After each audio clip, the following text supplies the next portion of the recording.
just tried to bribe a federal officer. No, technically I didn't bribe anybody. What may be the biggest financial scam in history. A tangled mess of lies quietly took shape in the halls of power and fancy venues, leaving a lasting impact on the global financial scene.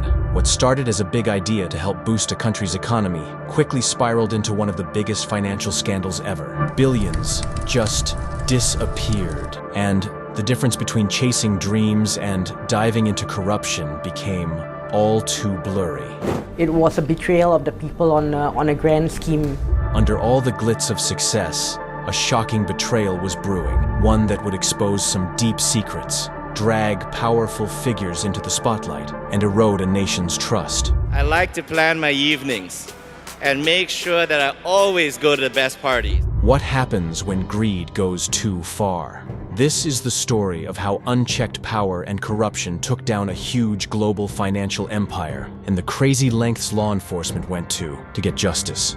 Malaysia's 1MDB is under intense scrutiny as investigators look into the troubled state investment fund.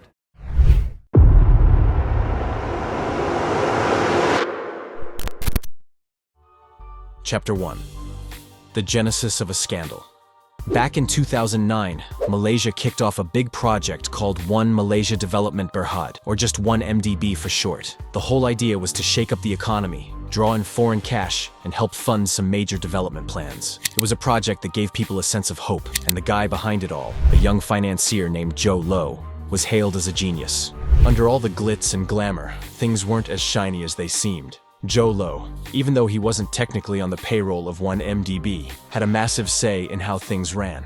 The backstory paints him as a guy who knew all the right people, loved living large, and was super ambitious. His connections ranged from Hollywood stars to royalty in the Middle East, making him a big name in the power game. In the beginning, things looked pretty good for 1MDB. Money was coming in, and projects were being rolled out. But as time went on, people started to wonder where all the cash was going. Why were some deals kept under wraps? Digging deeper, the truth uncovered a massive scheme like nothing had been seen before. The disappearance of billions of dollars from Malaysia's state fund is one of the biggest financial scandals. Jho Low didn't just mess with money, he also crafted this grand image of success for himself. Using 1MDB funds, he lived a life that turned heads among the world's elite. He even sponsored hit movies like The Wolf of Wall Street and threw epic parties with all the stars. His knack for fitting into different social scenes helped him avoid any serious scrutiny, even as he was siphoning off billions. The scam wasn't just a one-person job. Low brought in a whole crew of shady characters, including crooked bankers, complicit politicians, and financial advisors who helped him wash the dirty money. They used offshore accounts and shell companies as the perfect spots to stash the stolen cash. Every transaction was carefully hidden to look like it was legit, taking advantage of the gaps in international financial systems. Chapter 2. The rise of the scam. By 2012, Jho Low and his crew had really perfected the whole deception game. They set up fake companies and used offshore accounts to pull billions from 1MDB, pretending it was all for legitimate investments. Instead of going towards national development, the money ended up funding luxury yachts, private jets, and high-profile parties with Hollywood stars. One of their craziest moves was buying up luxury properties in places like New York, Los Angeles, and London, all financed with stolen 1MDB cash. Jho Low became the poster child for extravagance, throwing parties that would make royalty jealous, complete with performances by top artists. But this scam wasn't just a local issue. The stolen funds were funneled through international banks, dragging institutions in Switzerland, the US, and Singapore into the mess. Things started heating up when investigative journalists and whistleblowers began to connect the dots. Leaked documents revealed a web of money laundering, fake contracts, and political corruption. Even with all this evidence piling up, those involved kept insisting they'd done nothing wrong, relying on their wealth and influence to stay under the radar. One of the most thrilling parts of the investigation was when authorities pulled off a big sting. They managed to intercept a private jet that was suspected of carrying Jho Low and his key players. While Low slipped through their fingers, they found crucial documents on board that blew the lid off the money laundering operation. These papers included encrypted messages, fake company registrations, and financial transfers worth millions. Tracking down Low wasn't easy. He used his connections with powerful people and countries to dodge arrest.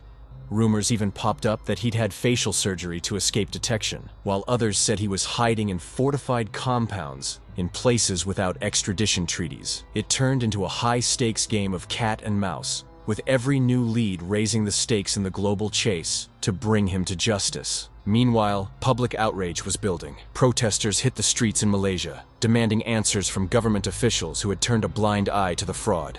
This relentless pressure from the people eventually led to a political shakeup, giving investigators more power to go after the wrongdoers without being held back. Chapter 3. The Crime and the Chase. The scale of the 1MDB fraud was mind-blowing. As the investigations ramped up, it turned into a global manhunt that brought in all sorts of law enforcement agencies, including the FBI, Interpol, and Malaysia's Anti-Corruption Commission. Jho Low turned into a fugitive, hopping from one safe spot to another. Reports about where he was popped up here and there. Think Hong Kong, China, and even some fancy resorts in the Middle East. Meanwhile, his accomplices were feeling the heat. Bankers who helped with the shady transactions got arrested, and all the luxury stuff bought with the stolen money started getting seized. The chase was anything but calm. Undercover agents tracked down financial trails, set up sting operations, and teamed up with governments all around the world. One unforgettable moment was when a high-ranking buddy of Jho Low, totally unaware that he was being watched, accidentally spilled some major info during a swanky party. That little slip-up helped authorities put the pieces together and score a big win. When Jho Low was finally caught, it was straight out of a Hollywood movie. A joint effort between Interpol and local cops led to his capture at a secluded luxury villa. Surveillance footage showed him freaking out and trying to escape just as agents flooded in. This dramatic arrest marked a huge turning point in the global chase for justice, with media outlets covering every single detail of the operation. Chapter 4. The Arrest and Justice Served. The big shift happened in 2022 when law enforcement finally caught Jho Low after years of tracking him down. They arrested him in a surprise operation, and he was sent back to Malaysia, which caused quite a stir in the media worldwide. The trial turned out to be quite the show. They brought in all sorts of evidence, like incriminating emails, bank statements, and testimonies from people who knew him. His defense team tried to argue that he was just a scapegoat, but the prosecution had a rock-solid case. The judges were dedicated to making sure the trial was both fair and impactful. When the verdict came in, everyone was watching. Jho Low and several of his key partners were hit with long prison sentences. They managed to recover billions in stolen assets and got them back to Malaysia. Still, people were left wondering how such a massive scam went unnoticed for so long.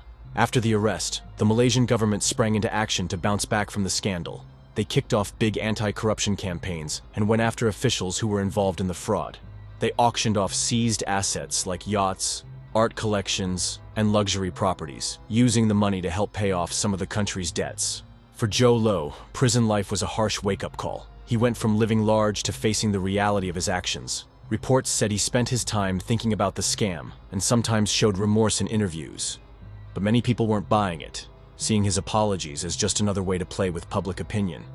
As things calmed down, global institutions took a hard look at their roles in the whole mess. Banks caught up in laundering the funds faced huge fines, and stricter rules on financial transactions were put into place. But the big question still hangs in the air. Can systems based on trust ever be foolproof? Are we truly safe from another shadow of greed? Or will the lessons of 1MDB fade with time? What do you think? We'd love to hear your thoughts. Drop a comment below. Stay tuned for more captivating content. And as always, thanks for watching. See you in the next one.